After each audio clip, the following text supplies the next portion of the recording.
Jazaríe, bombón de zanahoria. Ingredientes: 250 gramos de zanahoria rallada, 80 gramos de azúcar, una pizca de sal, una cucharada de miel, una cucharadita de agua de rosa y 50 gramos de pistacho. Pelamos la zanahoria y la rallamos finamente, siempre desde la punta para que no sean cortes largos. Una vez que rallamos la zanahoria, le agregamos el azúcar y dejamos reposar para que la zanahoria desprenda el jugo. Le quitamos las cáscaras a los pistachos.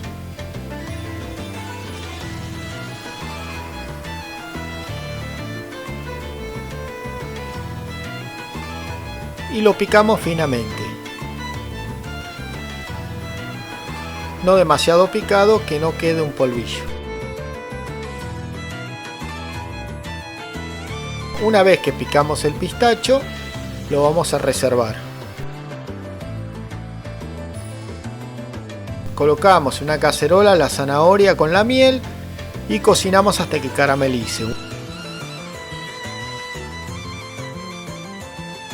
Agregamos el agua de rosa y los pistachos picados.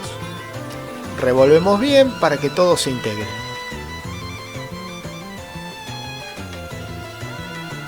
Abrimos un poco y dejamos que se enfríe, porque lo vamos a trabajar con las manos.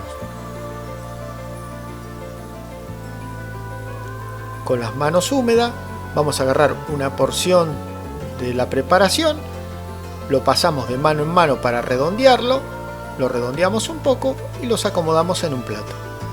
Hacemos lo mismo con todo el resto de la preparación.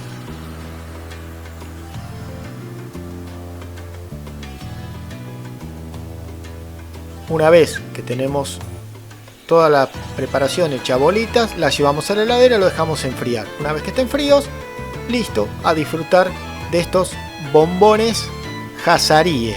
Nos vemos en el próximo video.